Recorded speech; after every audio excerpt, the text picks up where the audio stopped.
반갑습니다. 이제 연대기가 이번 주하고 다음 주 하면 마무리를 할 것 같습니다. 오늘은 주님께서 지금 이제 공적인 사역을 하시고 이제 거의 이제 마지막 막바지에 이르셨습니다.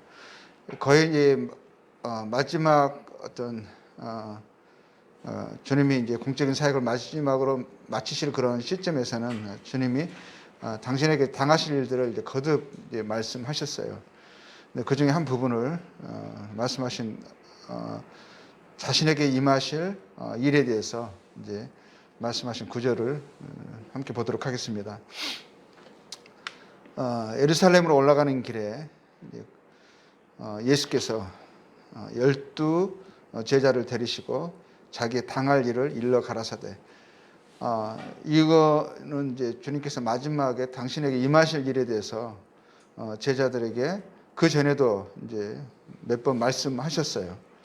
이때 다시 한번 당신에게 당하실 일에 대해서 제자들에게 말씀을 하셨고, 근데 당할 일이 뭐냐면 전혀 제자들이 물론 몇 번 들었음에도 불구하고 그 말의 의미를 깊이 이해하지 못했고, 심지어는 묻기도 두려워해서 두려워했던 그런 내용이었습니다. 특히 이제 자신의 죽으심에 대해서 말할 때에는 심지어는 그러한 일이 일어나서는 안 된다라고 제자 중에 한 명 베드로가 또 강하게 주님을 만류하기도 했었고요. 그리고 주님이 죽으심에 대해서만 말씀하신 게 아니라 그 후에 일어날 일에 대해서도 말씀하셨는데 그 부분에 대해서는 제자들이 말씀을 액면 그대로 받아들이지 못하고 그 말이 마치 말씀이 닫혀 있는 것처럼 이해하지 못했습니다. 그런데 주님이 이제 지금 마지막으로 이제 예루살렘에 올라가시면서 제자들과 함께 자신에게 당할 일을 이렇게 말씀하신 것입니다. 구체적으로 다시 한번 말씀하시는데 이렇게 말씀하셨어요. 보라, 우리가 예루살렘에 올라가노니 인자가 대제사장들과 서기관들에게 넘기움에 저희가 죽이기로 결단하고 이방인들에게 넘겨주겠고. 그리고 인자는 예수님에 대해서 자신을 두고 항상 이렇게 말씀하셨잖아요. 인자, 사람의 아들이라는 뜻이죠. 대제사장들과 서기관들에게, 유대인들의 지도자죠. 관원들이죠. 가장 유대인들의 신망을 받고 가장 이제 권한을 가진 그런 사람들이 저희가 예수님을 죽이기로 결정하고 죽이기를 도모하고 작정하고 그 이방인들에게 넘겨주겠다. 이방인들은 누구를 말하는 거죠? 이스라엘을 다스리고 있는, 지배하고 있는 민족 로마인들을 두고 하신 말씀이죠. 넘겨주겠고 그들은 능욕하며 침 뱉으며, 능욕의 정도를 이야기하는데 심지어는 이제 침을 뱉고, 또 이방인들만 그런 것이 아니고 또 유대인들도 자신의 민족 가운데 오신 그분이 오셨음에도 불구하고 구약에 그렇게 많은 기간 동안에 수많은 선지자를 통해서 예언되었던 바로 그분이 오셨음에도 불구하고 알아보지 못하고 오히려 거절하고 능욕하고 경멸하고 심지어는 침뱉으며 채찍질하고. 이제 로마인들이 이제 채찍질을 하는데 로마인은 채찍은 악랄했었어요. 근데 그 채찍질을 하고 결국은 죽일 거라고 말씀하시는데 여기에서 끝나시는 게 아니라 주님이 계속 이어져서 저는 3일 만에 살아나리라 하시니라 그러셨어요. 주님이 죽으심을 이야기하신 거죠. 어떠한 죽음으로 죽음을 당할 것을 이야기하시고 또 한편 뭘 말씀하시는 거죠? 부활을 말씀하신 거거든요. 3일 만에 살아나리라. 근데 제자들이 이 말을 얼마나 이해했는지 모르겠어요. 잠깐 주님은 이 말씀을 단회로 끝내신 게 아니라 한 번 말씀하시고 그 다음에 더 이상 말씀하지 않으신 게 아니라 이 말씀을 죽으심을 이야기하실 때마다 항상 부활을 함께 말씀하셨어요. 그리고 이 말씀도 주님이 이제 거듭 말씀하신 것이죠. 이 땅에 오신 목적에 대해서 말씀하셨어요. 어떻게 보면 처음부터 말씀하신 거죠. 심지어는 세리 요한을 통해서도 그 암시가 되어졌어요. 그렇죠? 보라, 세상 죄를 지고 가는 하나님의 어린 양이다 하셨어요. 어린 양이라는 말은 구약에서는 뭐죠? 대속 제물을 이야기하는 거였었거든요. 그리고 세례 요한 뿐만 아니라 예수님 자신도 자신의 죽으심에 대해서 거듭 말씀하셨죠. 그리고 무엇보다도 더 분명한 것은 구약에 구원자가 오셔서 그분이 어떠한 방법으로 모든 인류에게 참 복을 가져다 주는 구원, 영생, 하나님과의 회복, 그런 측면에 대해서 구약에 예언이 되어 있었거든요. 수많은 예언들이 되어 있었죠. 그 예언은 그냥 이스라엘의 시조 아브라함 때부터 시작된 것이 아니라, 물론 아브라함과 그 후손들 이스라엘 민족 가운데서 선지자를 통해서 하나님이 계속적으로 거듭거듭 말씀하셨지만, 그때만 밝혀진 게 아니라 심지어는 창세기에 에덴 동산에 있을 때부터 아담과 하와가 아직 에덴 동산에 추방되기 이전에 범죄하고 나서 아직 그 생명나무 안에 나무가 있는 에덴 동산에 있을 때도 하나님이 그들에게 약속을 하셨죠. 그렇죠? 여자의 후손을 보내주신다고 말씀하셨고, 또 그들에게 가죽옷을 지어 입히시면서 그러한 부분에 대해서 구원자가 오실 것에 대해서 말씀을 하셨고, 또 어떠한 일을 통해서 구원을 이루실 것을 말씀하셨어요. 근데 그분이 오셨죠. 근데 그들이 그렇게 기다려던 그분이 드디어 오셨는데, 그리고 모든 예언이 그분에게 그렇게 성취가 되어지는데, 그분의 말씀과 그분의 하신 그 일들이, 그 능력이 그것을 확실히 증거하는데도 불구하고 알아보지 못했어요. 자기들이 원했던, 자기들이 바라던 그 모습 그대로는 아니었다라는 거죠. 자기들의 생각이 있었어요. 말씀을, 하나님의 약속의 말씀을 있는 그대로 받아들이고 그 말씀을 통해서 비교하고 또 분석하고 받아들이기보다는 자기들의 생각으로 그 하나님의 말씀을 해석을 한 거죠. 혼합되어 있었죠. 그래서 하나님의 이 말씀을 액면 그대로 이해하지 못하고 받아들이지 못했어요. 예수님이 분명히 말씀하셨죠. 인자에 온 것은 섬김을 받으려 함이 아니라, 그분은 섬김을 받으셔야 함이 마땅하시죠. 그렇죠? 그분의 오심을 예고할 때 천사들이 그분의 크심을, 그분의 어떠하심들을 찬양하고, 하늘에서는 뭐라고 했죠? 영광이요 했습니다. 그분은 찬양과 경배와 섬김을 받으심에 합당하시죠. 창조주이시고 주권자이십니다.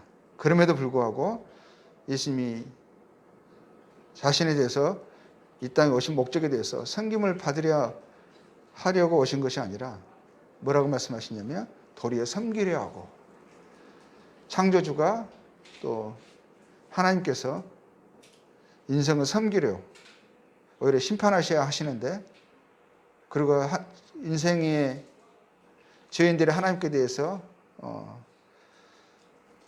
불순종하고 또 죄악을 일삼고 대역하는 것에 대해서 마땅히 진노로 그 화를 풀으셔야 함에도 불구하고, 그 죄악에 대해서 하나님이 심판하셔야 됨에도 마땅하심에도 불구하고 그 심판하러 오신 것이 아니라 섬기러 오셨다고 하셨죠. 섬기려 하고 자기 목숨을 많은 사람의 대속물로 주려 합니다. 이 말씀이 너무너무 놀라운 거죠. 자기 목숨을 많은 사람의 대속물로 주려 합니다. 대속물은 뭐죠?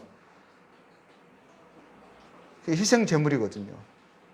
대신 그냥 그 사람을 살리기 위해서 대신 죽어주는 제물을 이야기하는 거예요. 몸값을 이야기하죠. 몸값. 살리기 위해서 마치 한 아이가 납치가 됐을 때 그 아이를 납치한 그런 범죄자들이 뭘 요구하죠? 납치범들이 몸값을 요구하잖아요. 근데 그 몸값으로 자신의 몸을, 자신의 목숨을 죄인들의 몸값으로, 대속물로 주려고 이 땅에 오셨다라고 말씀을 하시는 거예요. 그랬는데 주님이 이제 마지막에 갈수록, 심지어는 이제 거의 지금 이제 이번에 올라가면 이러한 일들이 당신에게 일어날 것을 말씀을 하시자, 이제 제자들 그 전에도 이제 실망한 것을 많이 드러냈죠. 자기는 예수님을 따라다니면 예수님이 이 나라를 회복하셔서 왕이 되시고 자기들은 한 자리 차지할 줄 알았어요. 그런 생각들이 있었죠. 그런 생각들과 많이 싸웠죠. 주님이 그런 부분에 있어서 그렇지 않음을 자주 이런 말씀을 통해서 그들의 생각을 이렇게 수정시켜 주셨어요. 근데 끝까지 생각이 바뀌지 않는 한 인물이 있었죠. 오히려 주님이 자기의 생각과는 다르게 계속 말씀하시니까 내가 원했던 내가 따라다니는 이유는 내가 주님에게서 원했던 것은 이것이 아니다라고 하면서 마지막에 그 분노를 드러내고 실망을 나타내면서 악한 생각을 품은 한 인물이 있었습니다. 예수님과 함께한 제자 가운데서 가장 가까이 가장 오랜 시간 동안에 함께했던 12명의 제자 가운데서 한 명이 예수님을 반역하는 일이 일어났어요. 그때 12 중에 하나인 가룟 유다라 하는 자가 12명 중에 하나였었죠.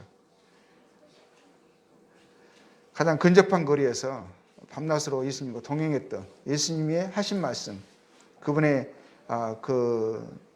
다른 많은 사람들은 경험하지 못했고 보지 못했던 실질적인 많은 그 역사들을 근거리에서 목격한 증인이죠. 그럼에도 불구하고 이제 그는 끝까지 예수님이 하신 말씀을 100% 받아들이지 않은 거예요. 하나님이시고 이 땅에 오신 목적 그리고 무엇을 이루시기 위함이시다는 그 말씀들을 다 있는 그대로 받아들이지 않는 불신하는 자였죠. 12 중에 하나인 가룟 유다라 하는 자가 대제사장들에게 가서 말하되 이제 예수님을 팔아서 돈이라도 받으려고 하는 그 마음에 이 악함이 있었고 돈에 대한 욕심이 있었어요. 왜냐하면 제자들 가운데 그 함께 공동의 그 자금을 이제 다른 사람들이 예수님을 섬기고 하고 연보도 하고 이러잖아요. 그런 것들을 이 돈괴를 맡은 자였었죠. 근데 그 돈괴를 자신의 이익을 위해서 몰래 썼던 양심을 속였던 자였었어요. 그래서였는지 모르겠지만 대제사장들에 가서 예수를 넘겨주겠다고 이야기를 하게 되고 그 돈을 요구합니다. 그래서 돈 은 30을 약속받죠. 그러면서 그때부터 예수님을 찾을 기회를, 예수님 넘겨줄 기회를 찾는 거예요. 그렇죠? 그냥 많은 사람들이 그런 예수님을 따르고 있거든요. 그래서 공적으로 예수님을 넘겨주면 또 문제가 생길 수 있으니까 그냥 은밀한 방법으로 적당한 기회를 찾아서 예수님을 어떻게 이렇게 그들의 손에 넘겨줄 기회를 찾고 있었던 거죠.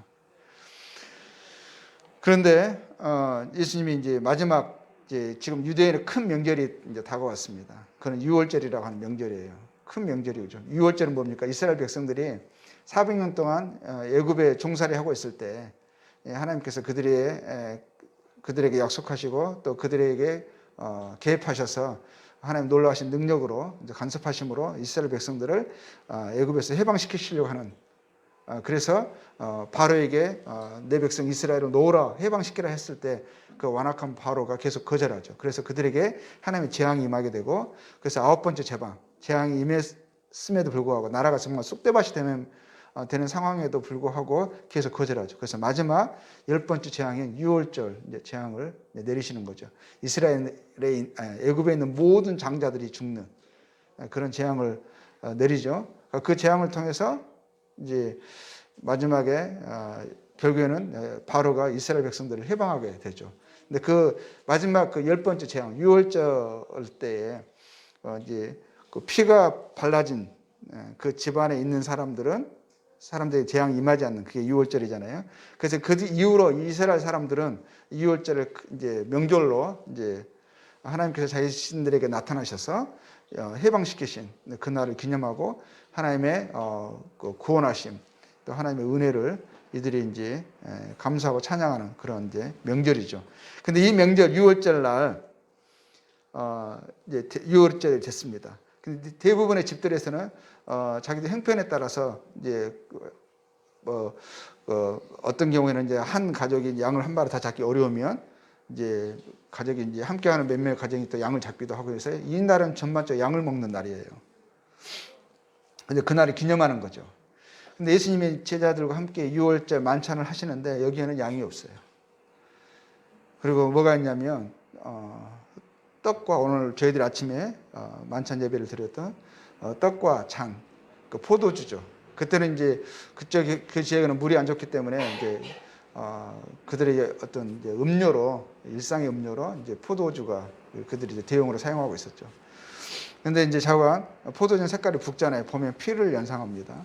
그리고 이제 떡을 그들 일종의 빵이죠. 빵과 이제 포도주를 그들이 만찬을 제자도 함께 이제 대하시는데, 근데 예수님이 떡과 잔을 대하시면서 이런 말씀을 하시는 거예요. 우리는 이 말씀 따라서 매주일 이제 만찬을 행하고 있습니다. 저희가 먹을 때에 예수께서 떡을 가지사 축복하시고 이제 감사하시는 거죠. 식사 기도하시는 거예요. 떼어 제자들에게 주시며 가라사대 뭐라고 하시죠? 받으라. 이것이 내 몸이니라 하시고. 지금 바깥에 있는 모든 사람들은 유월절의 그날을 기념하면서, 예전에 이스라엘 백성들이 애굽에서 해방됐던 그날을 기념하면서 지금 유월절 양을 먹고 있는 거거든요. 근데 그 유월절 양은 실상은 뭐죠? 장차 하나님께서 세상 죄를 지고 가는 하나님의 이 어린 양을 보내주실 것을 약속하신 거잖아요. 그러니까 어떻게 보면 실체의 그림자인 거죠. 하나 예표였었는데, 그들은 이제 양을 먹고 있는데 예수님은 떡을 주시면서 뭐라고 말씀하세요? 이것은 내 몸이다 하시면서, 내 몸을 상징하는, 의미하는 거라 하시면서 떼어 제자들에게 주시는 거예요. 어떻게 보면 몸을 주시는 거죠. 몸이 한 몸이 찢겨진다는 것은 뭘 의미하는 거죠? 찢겨진다는 건 죽음을 의미하는 거예요. 그래서 몸이 찢겨지고, 그래서 몸을 주시고요. 그리고 나서 또 잔을 가지사. 몸이 찢겨진 몸 사이에 몸으로 뭐가 흘러나오죠? 피가 나오잖아요. 또 잔을 가지사, 포도주를 가지사 살해하시고 감사하시고 저에게 주시니 다 이를 마심에 가라사대 이것은 많은 사람을 위하여 흘리는 바 나의 피 곧 뭐라고 하시죠? 언약의 피라고 하시는 거예요. 주님의 죽으심, 피 흘려 죽으심이 언약의 피다, 약속의 피다. 하나님께서 그 피를 통해서 사람들에게 약속하시는 피라 하시는 거예요. 약속의 피라 하시는 거죠. 그 피를 통해서 예수님의 몸의 찢기심과 그 찢겨진 몸 사이에 흘러나오신 피, 그분의 죽음을 통해서 하나님께서 인류에게 약속하신다는 거죠. 약속하시고 그 약속을 성취하시는 것이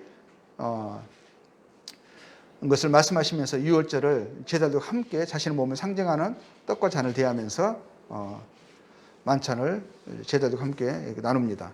그러고 나서요. 근데 이 사이에 유월절 만찬을 하기 전에, 떡을 떼고 잔을 마시기 전에 한 12명의 제자 가운데서 한 명이 살짝 어디 빠져나갔어요. 오늘 밤에 절호의 기회인 거예요. 이 유월절 만찬을 제자들과 함께 하시고 나서 예수님이 제자들과 함께 어디에 가실지를 그가 정보를 알고 나서 막 살짝 슬그머니 빠져나가서 어딘가 갔어요. 그리고 예수님은 만찬을 빠져나간 그 사람을 제외하고 제자들과 함께 만찬을 나누고 나서, 그러고 나서 그 가까운 동산으로 제자들과 함께 그 전에 자주 가셔서 기도하셨던 그곳에 가십니다. 그게 이제 겟세마네 동산이시죠. 거기서 예수님이 기도하십니다. 그러면서 할만하시거든 이 잔을 내게서 옮기시옵소서. 그러나 내 온대로 마옵시고 아버지 온대로 되기를 원하나이다 하면서 기도를 하시죠. 근데 기도하시고 이제 기도가 끝날 즈음에 어떤 일이 일어나냐면 그 빠져나갔던 제자가 그 사람이 이제 예수님을 잡기 위해서 사람들을 데리고 옵니다. 그리고 심지어는 서로 암호까지 짜요. 밤이 어두우니까 내가 다가가서 누군가를 붙잡고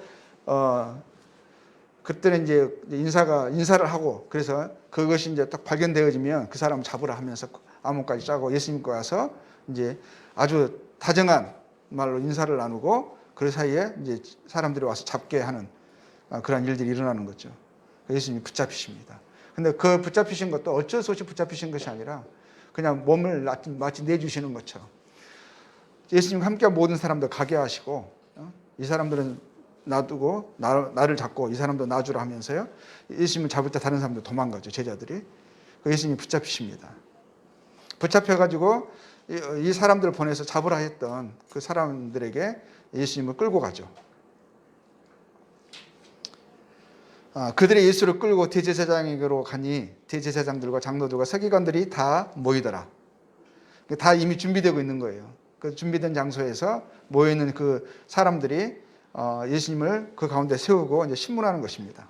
대제사장들과 온 공회가 예수를 죽이려고 이미 작정을 했어요.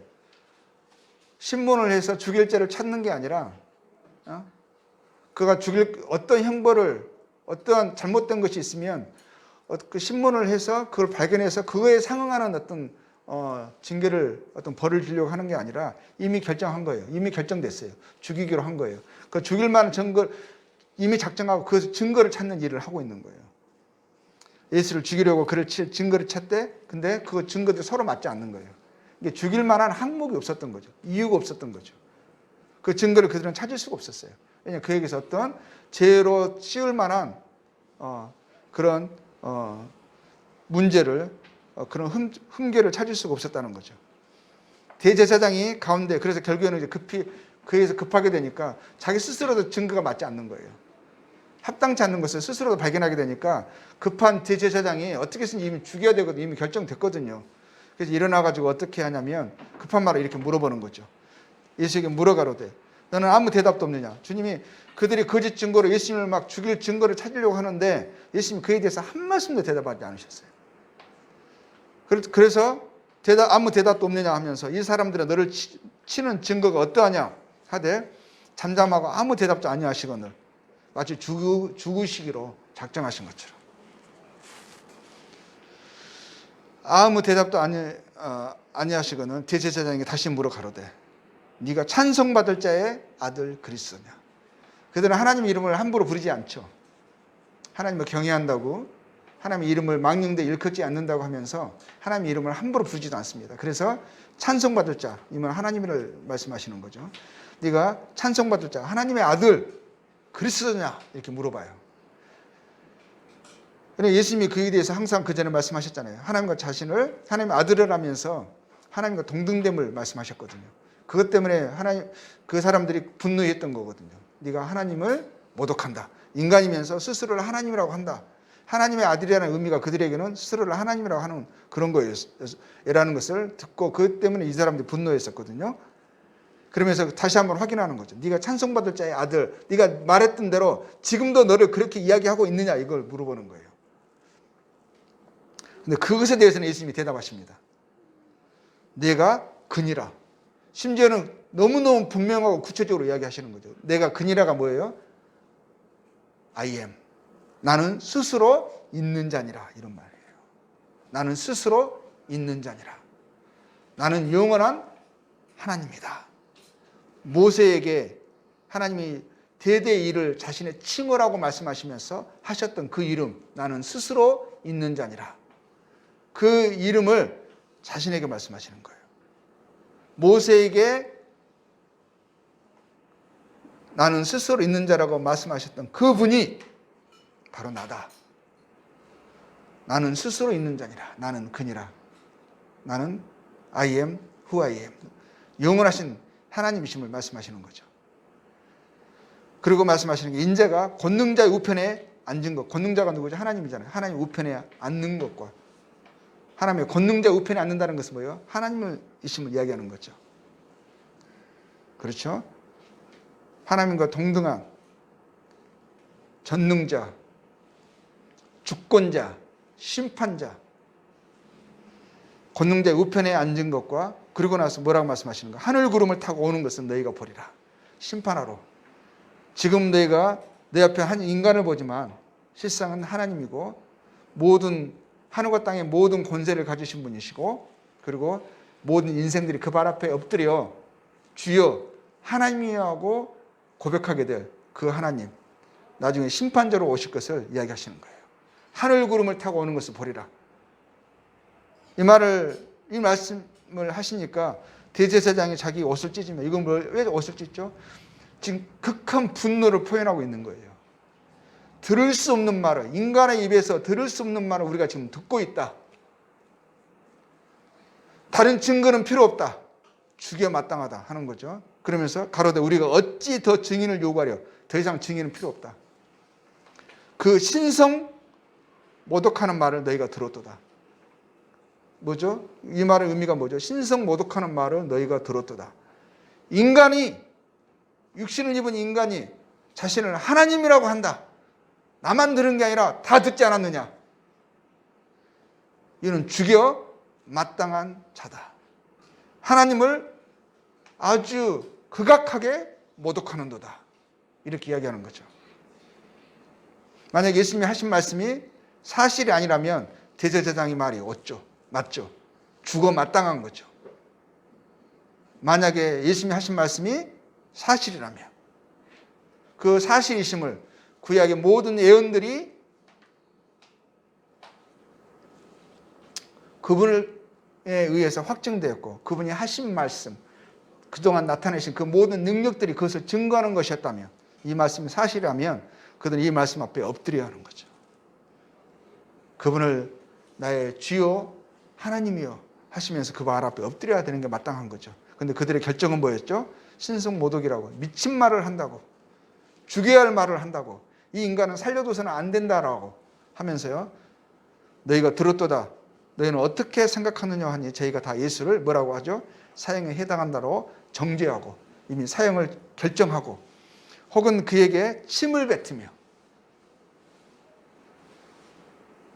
그의 얼굴을 가리우고 주먹으로 치매 가로되 선지자 노릇하라 하고, 하속들은 뭐예요? 종들이잖아요. 손바닥으로 치더라. 마치 개 취급한 거예요. 할 수 있는 모든 경멸과 저주를 쏟은 거죠. 그리고 나서 이들은 뭐냐면 자기들도 죽일 수가 있어요. 돌로 쳐서 죽이기도 하거든요. 근데 이들은 뭐냐면 그 죽는 것으로는 속이 안 풀리는 거예요.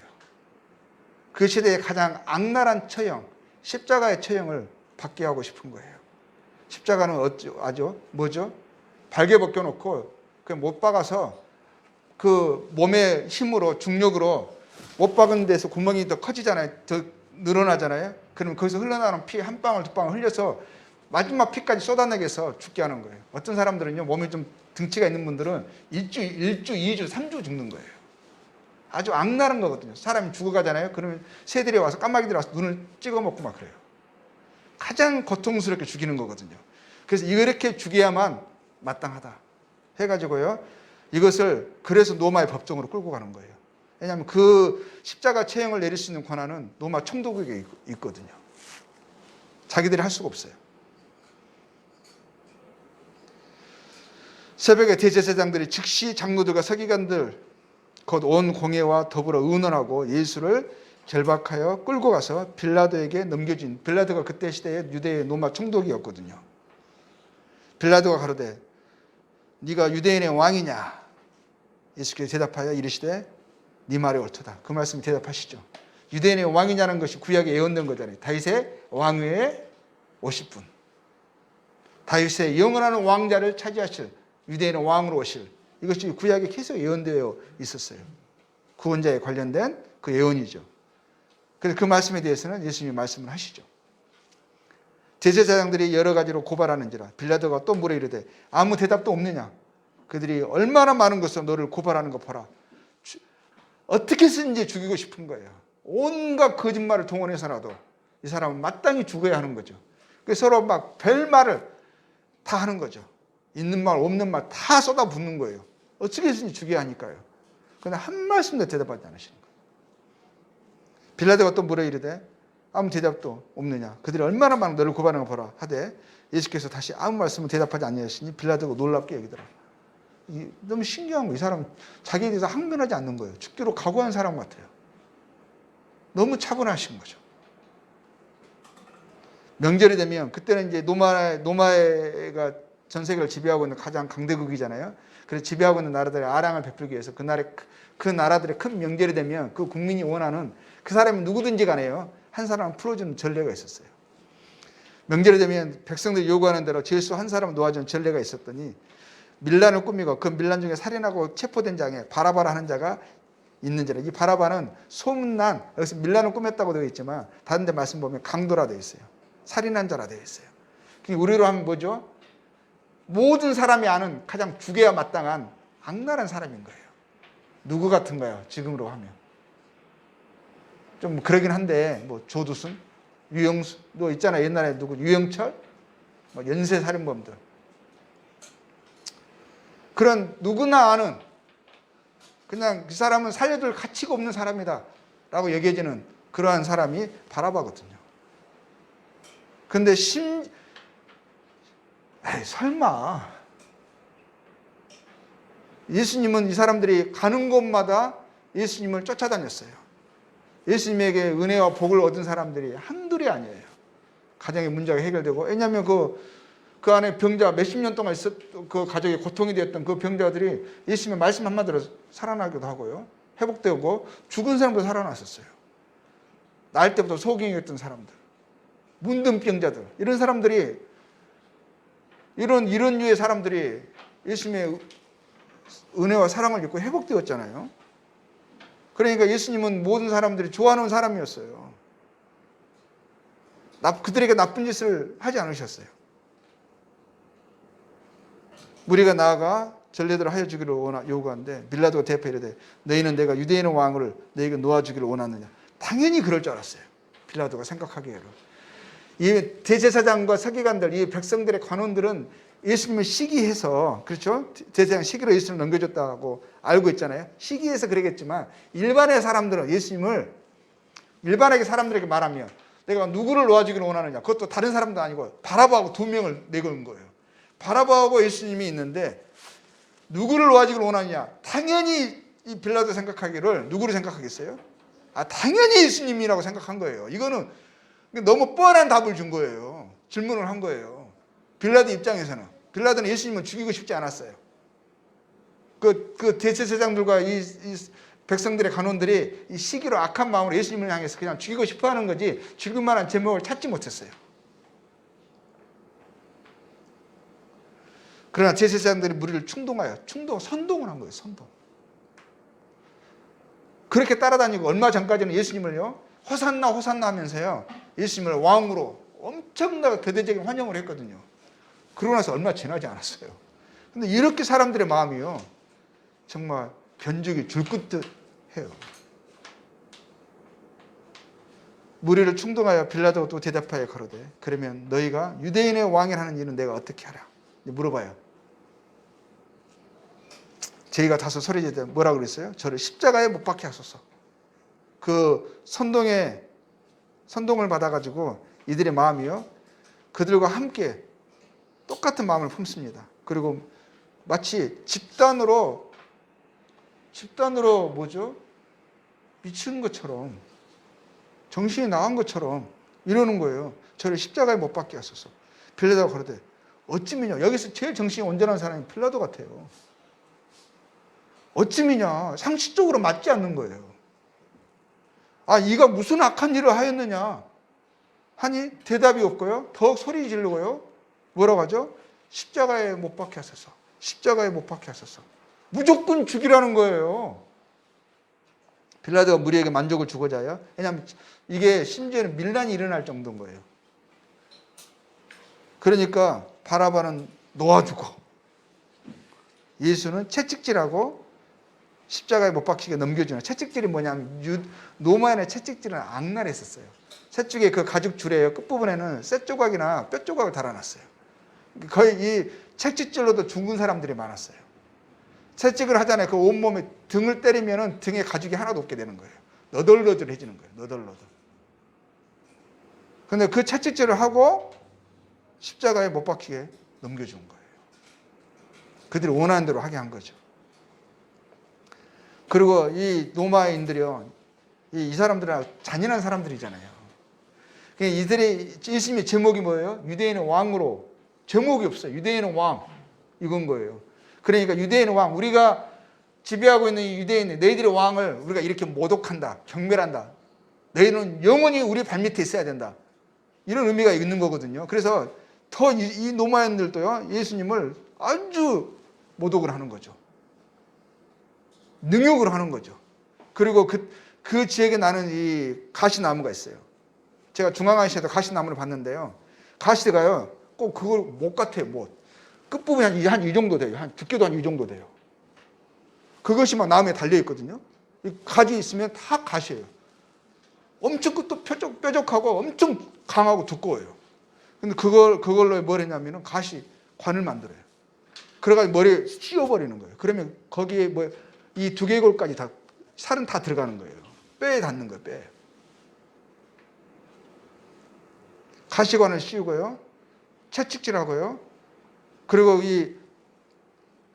보였습니다. 예수를 끌고 그리고 나서 가시관 씌우잖아요. 그걸 나중에는 막대기로 갈대로 때렸다는 말을 하는데 우리나라의 말에서는 그 갈대가요. 그 갈대가 이 사람들은 뭐냐면 그게 창자로 썼던 갈대예요. 창자로.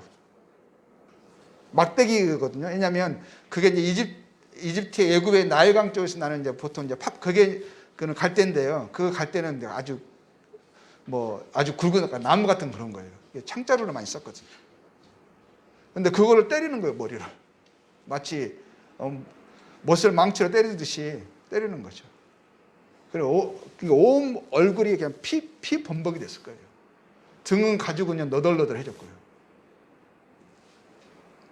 그러고 나서는 예수를 끌고 골고다라 하는 곳, 그 번역하면 해골의 곳에 이르러 몰약을 탄 포도주를 주었으니 예수께서 받지 아니하시니라. 근데 이들이 이제 십자가에 처형되는 사람들이 이 고통이 너무 크기 때문에 못을 그냥 박는 거잖아요. 옷을 다 벗겨요. 못을 박아요. 그리고 세워놓는단 말이에요. 그러니까 고통이 너무 크니까 이 사람들이 그냥 너무 고통 속에 기절하고 깨어나고 기절 이거 계속 반복하는 거예요. 그리고 이 사람들이 이 십자가 청을 취하는 사람들에게 작은 선처로 해가지고 약간 진통제 역할을 하는 진통제와 같은 역할을 할 수 있는 몰약을 탄 포도주를 주는 거예요. 근데 예수님은 그것도 받지 않으시는 거예요. 십자가에 못 박았죠. 그 옷을 나눌세 누가 어떤 것을 얻을까 제비를 뽑더라. 겉옷은 4조각으로 나눴어요. 그러니까 그 병사들이 기념으로 가졌어요. 근데 속옷은 통으로 짰기 때문에 나누지 않고 제비를 뽑아서 한 사람이 가져간 거거든요. 그러니까 실상은 예수님이 십자가에 매달릴 때요, 알몸으로 벌거벗은 상태로 매달린 거죠. 우리 이제 그림 보면 항상 옷을 입고 있잖아요. 실상은 그게 아닌 거예요. 완전한 수치거죠, 수치.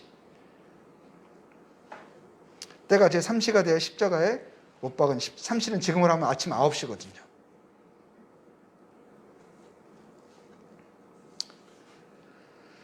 지나가는 자들은 자기 머리를 흔들며 예수를 모욕하여 길거리이죠. 다 보이는 곳에 매단 거예요. 지나가면서 보면서 머리를 흔들고 아주 경멸을 나타내는 거예요. 예수를 모욕하여 가로되 성전을 헐고 사흘에 짓는 자. 예수님 이런 말씀을 하신 적이 있거든요.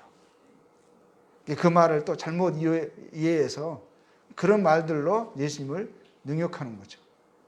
네가 너를 구원하여 십자가에서 내려오라고 그와 같이 대제사장들도 서기관들과 함께 희롱하며 서로 말하되 자가 남은 구원하였을 때 자기는 구원할 수 없도다. 예수님이 다른 많은 사람들을 구원하였음을 그들은 알고 있는 거죠. 남은 구원하였는데 자기는 구원할 수 없다. 그거를 조롱거리로 삼는 거예요. 이스라엘의 왕 그리스도가 지금 십자가에서 내려와 우리로 보고 믿게 할지어다.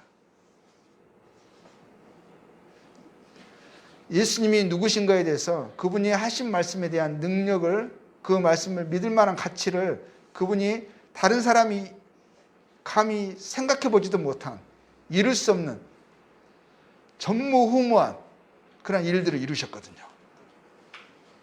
떡 5개와 물고기 2마리로 5,000명 이상을 먹였어요. 그들의 눈으로 목도했어요. 한두 사람만 본 소식이 아니에요. 그것을 2차례에 걸쳐서. 뿐만 아니죠.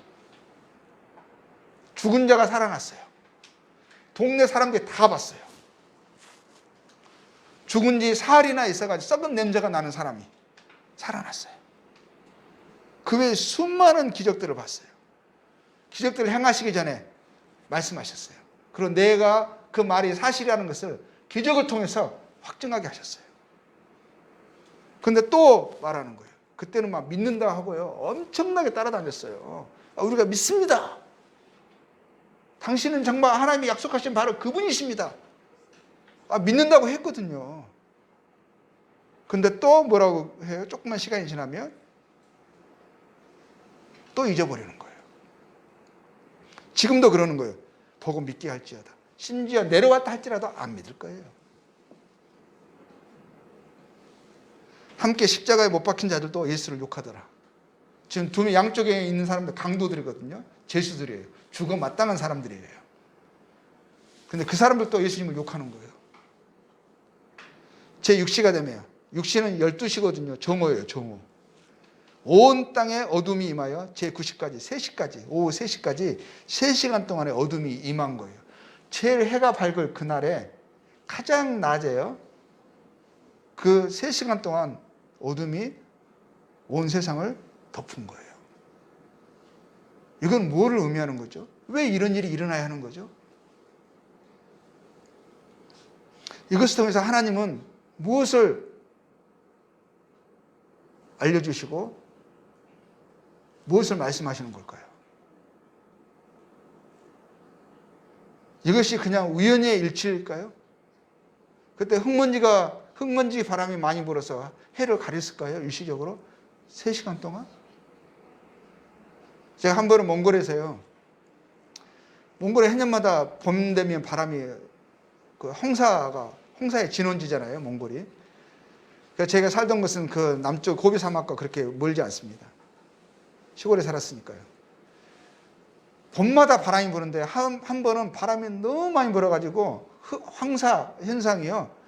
그냥 순식간에 해가 가려지는 거예요. 그때 낮이었었어요. 그래가지고 그때 밖에 아이들이 밖에 나가 있으면 큰일 날 위험 상황이 순식간에 어두워지는 거거든요. 근데 하늘이 어두워지는 거예요. 낮인데도 안에서 불을 켰었어요. 그 시간이요. 몇 분 안 돼요. 한 5분도 안 됐을 거예요. 너무너무 두려움이 임하더라고요. 무섭더라고요. 근데 그때 나중에 그 짧은 시간에 밖에서 죽은 사람들이 많았어요. 밖에 화장실에 갔다가 마을에 갔다 집에 못 들어와가지고요. 그 바람 때문에. 왜냐하면 그 진폐증이라 그래가지고 먼지가 안에 들어가가지고 보니까 어떤 사람 집 찾다가 그 안에서 헤매다가 죽은 거예요. 보니까 쓰러져 있었던 거예요. 그런 황사가 아니거든요. 5분이 아니라 3시간이에요. 3시간. 바람도 안 부는데 맑은 날에 어둠이 임한 거예요. 이건 하나님이 하신 거죠. 왜? 무엇 때문에? 마치 하나님이 눈을 가리신 것처럼.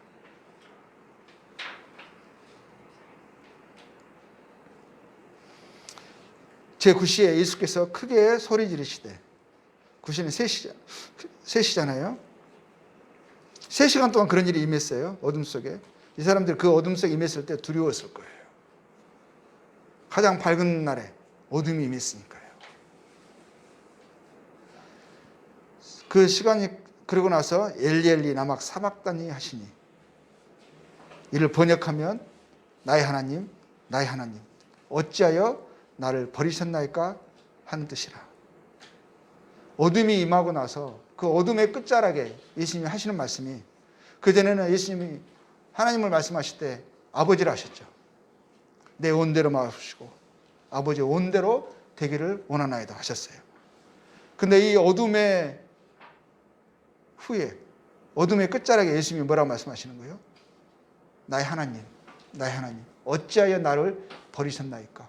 그래서 그 어둠은 곧 하나님이 뭘 말씀해 주신 걸까요? 그 어둠을 통해서 예수님은 뭘 알았고, 또 사람들로 하여금 하나님은 무엇을 가르쳐 주시기 위하여 온 땅에 어둠이 임하게 하셨을까요? 예수님이 버림당하셨다. 하나님이 예수님을 버리셨다.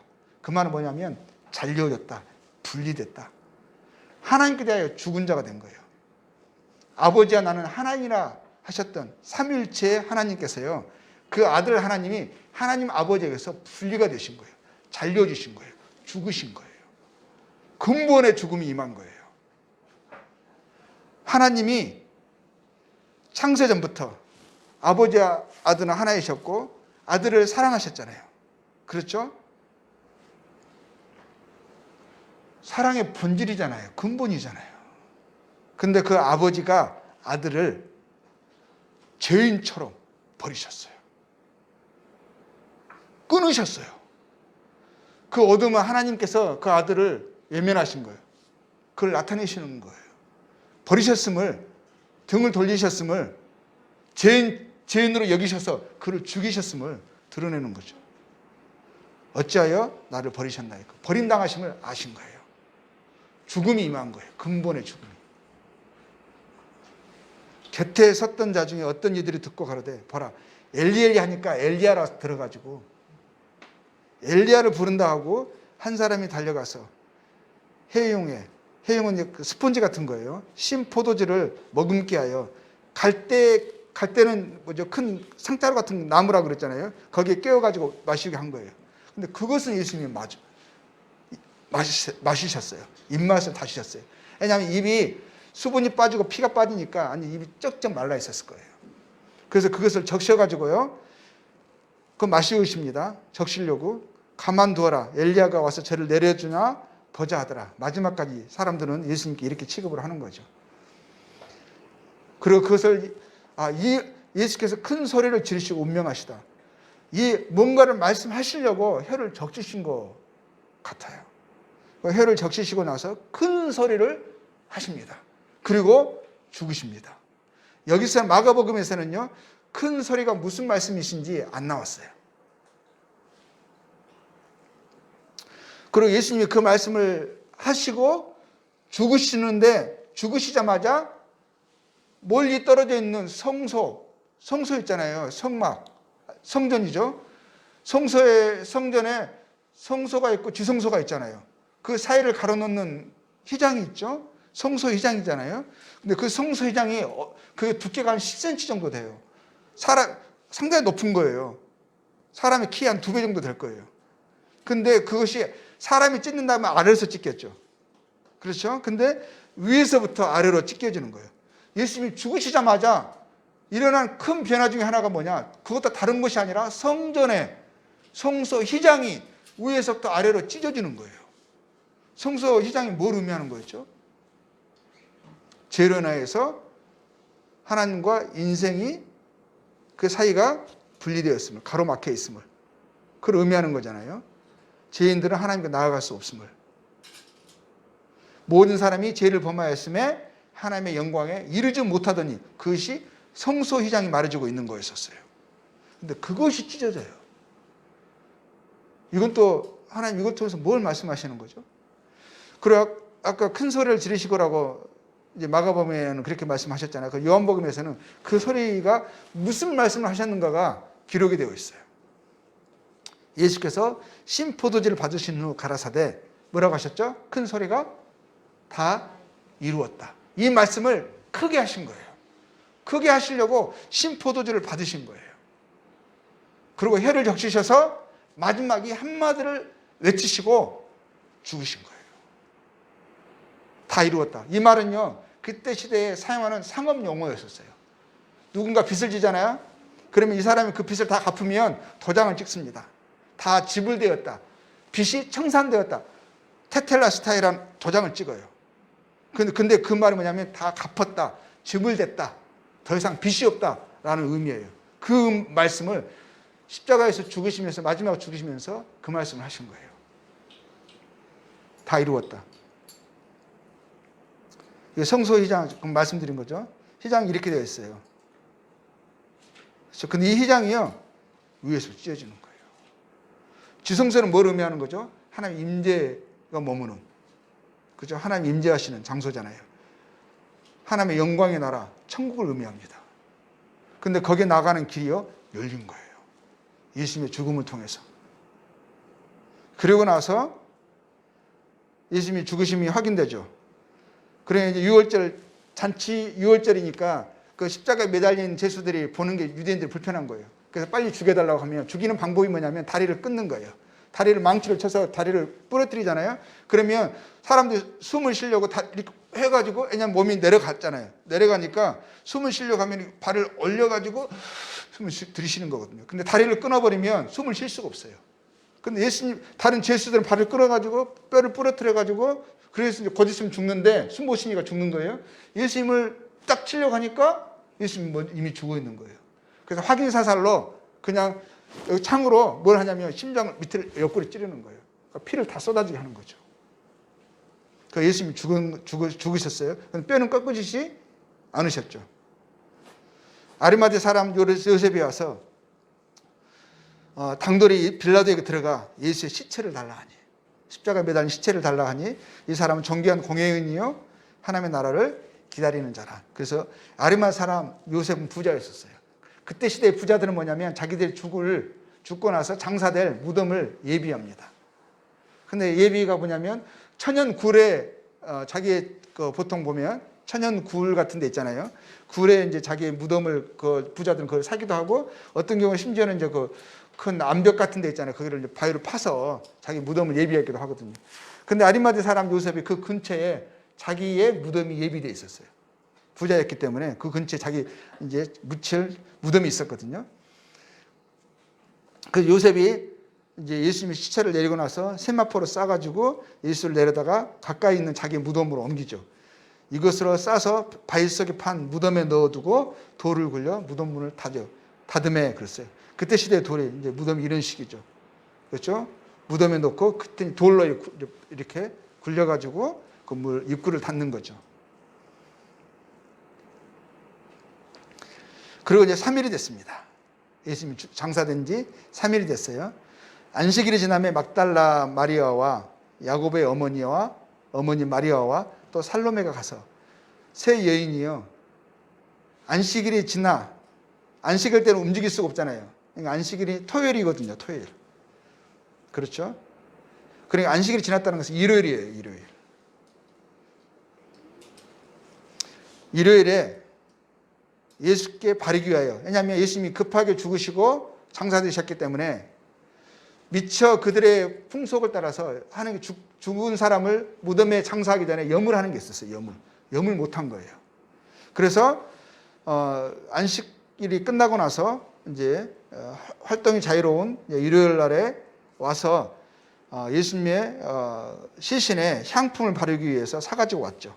그 안식구 첫날 매우 일찍이 해돋은 때에 그 무덤으로 가며 서로 말하되 누가 우리를 위하여 무덤 문에서 돌을 굴려주려 하더니, 왜 무덤 문에 돌이 크거든. 여자의 생명 힘으로는 그 돌을 굴리기가 쉽지 않은 것을 알기 때문에 가면서 염려하면서 갔어요.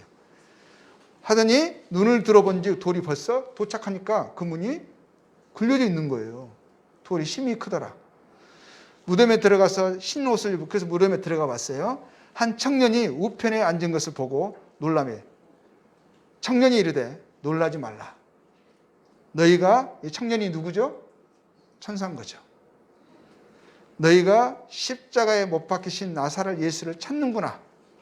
그가 살아나셨고 여기 계시지 아니하니라. 보라, 그를 두었던 곳이니라면서 그분이 쌌던 세마포가 개서 있는 거예요. 개서.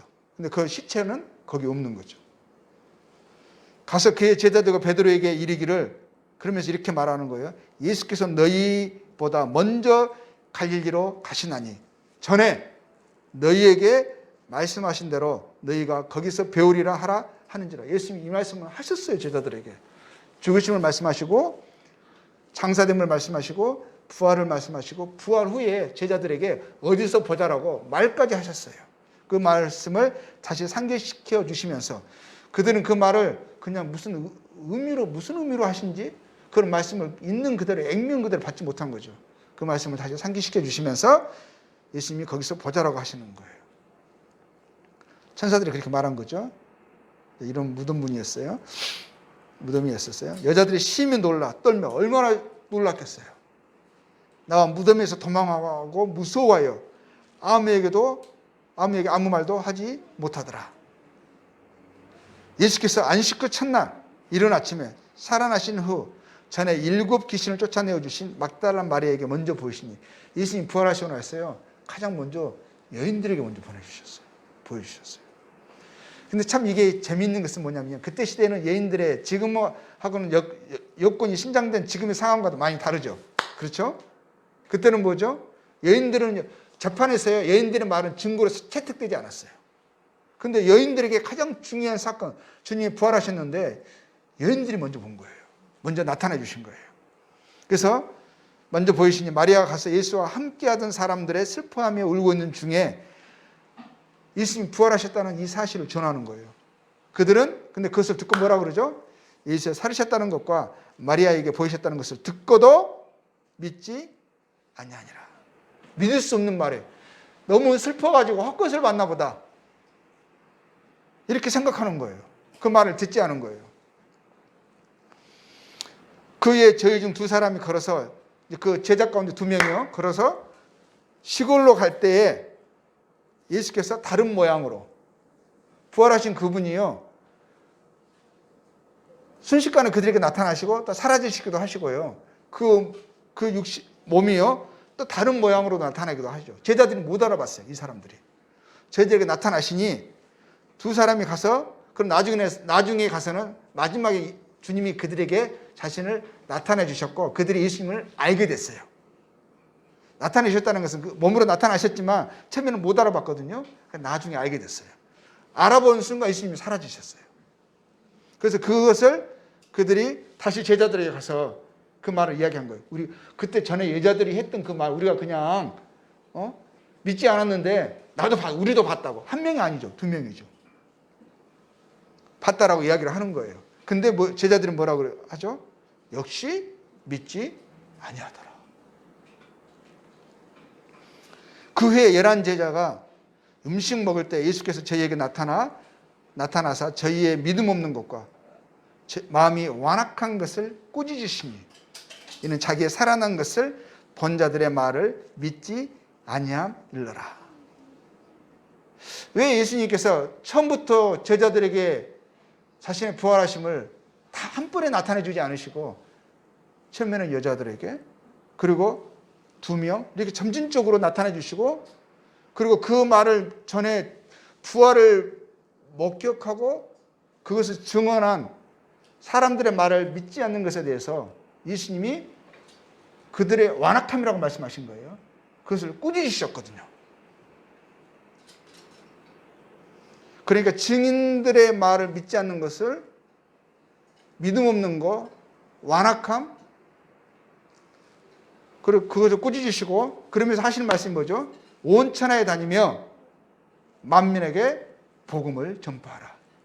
예수님이 누구시고, 그분이 오셨고, 누구시고, 어떠한 삶을 사셨고, 죽으셨고, 죽으심의 의미가 무엇인지, 그분의 피 흘리심이, 죽으심이 하나님께서 그 죽으심을 통하여서 어떤 약속을 주셨는지, 죽으시면서 다 이루었다 하신 그 말씀, 무엇을 이루셨는지, 부활을 통해서 뭘 확증해 주셨는지, 그분의 죽으심과 부활을, 이 복음을, 복된 소식을 세상의 모든 사람들에게 전파하라 명하신 거죠.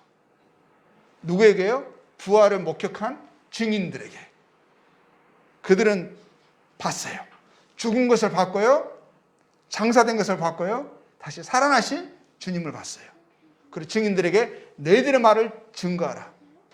그래서 이들의 말을 듣고 믿은 자들이 복을 얻는 것이고, 믿지 않는 자들은 뭐죠? 책망받을 거예요. 완악함이라 말씀하시는 거예요.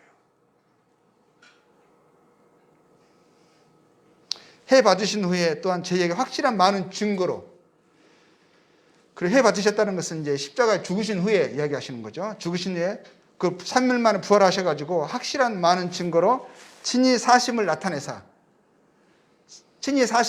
이 땅에요, 사심을 나타내사 며칠 동안요? 40일 동안, 40일 동안 저희에게 보이시며 부활하신 주님을 보이신 거예요. 거듭거듭 보이신 거예요. 그러면서 보이실 때마다, 나타나실 때 하나님 나라 일을 그들에게 또 말씀하셨죠. 그래서 부활은 분명한 이루어진 일이죠. 그것을 본 사람들이요, 총 나중에 몇 명이나 봤을까? 주님이 몇 명의 사람들에게 부활을 나타내 주셨을까? 보니까 고린도전서 15장 보니까 500명이 넘어요. 어떨 때는 일시에 500명에게 나타난 적이 있었어요. 그리고 제자들 하면 500명이 넘는 사람들이요, 부활을 목격을 했어요. 40일 동안 그 사람, 부활을 목격한 사람들이 다 유대인들이죠. 다 그 사람들 목격을 했어요. 그런데 예수님을 죽인 사람들이 누구죠? 당대의 권력자들이에요. 힘 있는 자들이에요. 예수님을 따랐던 사람들이 누구죠? 그 시대에 그냥 약자들이었었어요. 그냥 평범한 사람들이 있었어요. 물론 고위 관리나 부자들도 있었죠. 근데 그 사람들은 오히려 부끄러워했어요. 두려워했어요. 숨었어요. 몰래. 마음 믿긴 믿었지만 그들의 믿음을 공적으로 드러내지 않는 사람들이 많았었어요. 예수님을 믿었던 사람들이요, 예수님이 죽어버리니까 그를 따랐던 사람들이요 다 숨어 있었어요. 두려워했어요. 그래서 몰래 모이면은요, 그 예수님 죽으심 때문에 처음에 슬퍼하다가 그리고 몰래 모이고 막 두려움 가운데 모이다가 그 상태를 잠깐 40일 동안 주님이 그들에게 거듭거듭 부활을 드러내시고 그들이 확신하게 됐잖아요. 그 40일 후에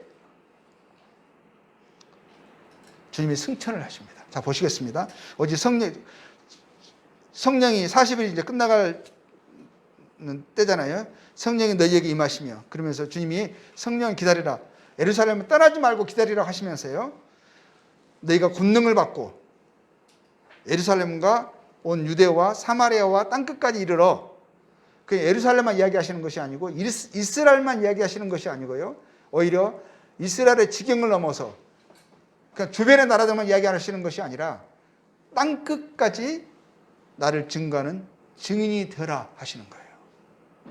만민에게 복음을 전파하라, 복된 소식을, 복음을 증거하라 하시는 거죠. 그리고 이 말씀을 마치시고요, 어떻게 되죠? 저희 보는 데서 올려 가시니, 올려 가신다는 거예요. 하늘로 공중 부양을 하시는 거예요.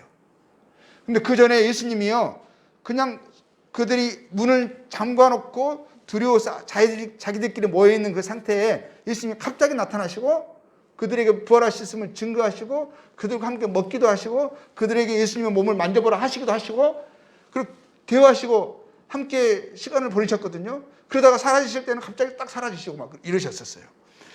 장소에 구애받지 않으셨거든요. 그 몸이요. 공간에 구애받지 않으셨어요. 그리고 어떤 그 몸이 예전의 육체와는 달랐어요. 그냥 시공간에 제한받지 않으시는 느낌이었었어요. 그 문에 우리는 몸이 있기 때문에 문을 통해서 들어와야 되잖아요. 근데 그런 것이 그냥 거기에 제한받지 않으시는 것이 쑥 나타나시고 사라지시고 이러셨거든요. 근데 이번에는요, 하늘로 올라가시는데 그렇게 안 올라가세요. 제자들이요, 주님이 자기들의 눈앞에서 올라가시는 것을 봤어요. 어디까지 봤냐? 하늘까지 쳐다보는데 구름이 가려서 안 보일 때까지 주님이 그 방법으로 올라가시는 거예요. 왜 이때는 싹 사라지는 방법으로 안 올라가셨을까요? 자, 그 이유가 나오죠. 주님이 정말 승천하셨음을, 오셨던 곳으로 다시 가시는 거예요. 나는 하늘에서 왔으니 아버지께서 나를 보내셨다, 그 말씀을 많이 하셨죠. 사람은 첫 아담을 지을 때는요, 몸을 짓고, 그렇죠, 하나님께서 하나님의 형상대로 지으신 그 생기, 사람의 영혼을 그 코에 불어 넣으셨어요. 그렇죠? 그러나서 그 몸에 하나님의 형상대로 지으신 몸이 먼저 있었죠. 육체가 먼저 있었죠. 근데 예수님은 뭐예요? 원래 계셨어요. 창세전부터 계셨죠. 그분은 뭐예요? 그분이 계셨던 분이 인간의 마리아의 잉태되신 거예요. 오신 거예요. 그렇죠? 말씀이 육신을 입으신 거예요. 근데 그 주님이 그래서 하늘에서 왔다, 내가 있던 곳으로 다시 올라간다라는 그 말씀을 자주 하셨거든요. 근데 예수님이 오셨던 곳으로 다시 올라가시는 거예요. 그것을 사람들이 봤어요. 그러면서 올라가실 때 제자들이 자세히 하늘을 쳐다보고 있는데 흰 옷 입은 두 사람이 저희 곁에 서서, 흰 옷 입은 두 사람은 누구죠? 천사예요. 사람들이 알 수 있는 방법으로, 놀라지 않을 방법으로, 천사들이 그전에도 그러잖아요. 사람의 모양으로 나타나고 막 이런 많이 있었거든요. 이때도 사람의 모양으로 나타나서 그들 곁에 서서 뭐라고 하시는 거죠? 가로되 갈릴리 사람들아. 제자들의 대부분이 갈릴리 사람들이었었어요. 어찌하여 서서 하늘을 쳐다보느냐. 구름에 가려서 안 보이고 있는데도 계속 보고 있는 거예요. 이들의 눈앞에서 엄청난 일이 일어난 거잖아요. 내 증인이 되리라 하시면서 그냥 공중으로 싹 부항하시는 거예요. 계속 올라가시는 거예요. 다른 사람은 못 봤을 거예요. 제자들에게 눈에만 보였을 거예요. 아마 다른 사람도 뭔가 보지 않았을까요? 멀리서 봤으면? 제자들이 봤으면, 다른 사람도 하늘 봤으면 다 봤을 거예요. 뭐가 올라가는 거예요. UFO인가? 올라가시는데 구름이 가려서 안 보일 때까지 제자들은 넋을 놓고 보고 있는 거예요. 그들의 넋을 놓고 보고 있는 것을 이 천사들이 말로 깨우죠. 그러면서 뭐라고 말씀하시는 거죠? 하늘로 올리우신 이 예수는 하늘로 가심을 본 그대로 오시리라 하였느니라. 천사들을 통해서 증거한 하나님의 말씀이에요. 반드시 장차 이루어질 일이에요. 하늘로 올라가심을 본 그대로. 증인들이 있어요? 그들은 정말 봤어요? 우리는 못 봤어요? 그들은 보고 그 본 것을 증거했어요. 기록되었어요. 이들이 거짓말을 안 했다면, 거짓말이 아니고 진짜라면, 근데 그것이요, 이들이요, 그것을 정말 사실로 여기고, 정말 그들은 목격했다고 말하고요, 자기 목숨을요, 내놔요. 우리가 보고 들은 것을 증거하지 않을 수 없다라고 말을 해요. 죽이겠다고 말하는데, 심지어는 네 자식까지 죽이겠다고 말하는데, 그 죽음 앞에서 우리가 어찌 거짓말을 할 수 있으랴? 거짓말을 했다면, 안 본 것을 봤다라고 했다면, 그렇게까지 할 필요가 있을까요? 그들은 정말 본 거예요. 그리고 이 말씀을 하늘로 올리신 이 예수는 그대로 오신다는 거예요. 저희들은 이 말씀을 믿습니다.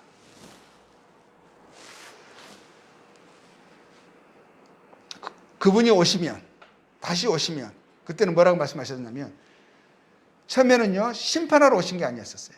구원하러 오셨다 말씀하셨어요. 근데 다시 오신다면 뭐라고 말씀하시냐면, 세상을 심판하는 주의 날이라고 말씀하셨어요. 세상의 끝날이라고 말씀하셨어요. 그리고 모든 사람이 볼 수 있는 방법으로 그냥 서서히 올라가신 것처럼 사람들이 예수님이 오신 것을 볼 수 있는 방법으로 임하신다 말씀하셨어요. 예수님이 이렇게 부활하시고 그리고 승천하셨습니다. 그럼 마지막 날에 다시 오신다 말씀하시고 그분의 부활을 또 승천을 목격한 자신의 제자들에게 이 소식을 땅끝까지 전하라 하셨어요. 그들의 그 순종함이 저희까지 임한 거죠. 저희들이 복을 받은 것입니다. 자, 오늘은 여기까지 주님의 승천까지 하고요. 다음 주에는 구약에 통해서 정리를 마지막으로 하는 시간을 갖고 연대기 성경 공부가 그렇게 막을 내리도록 하겠습니다. 예, 감사합니다.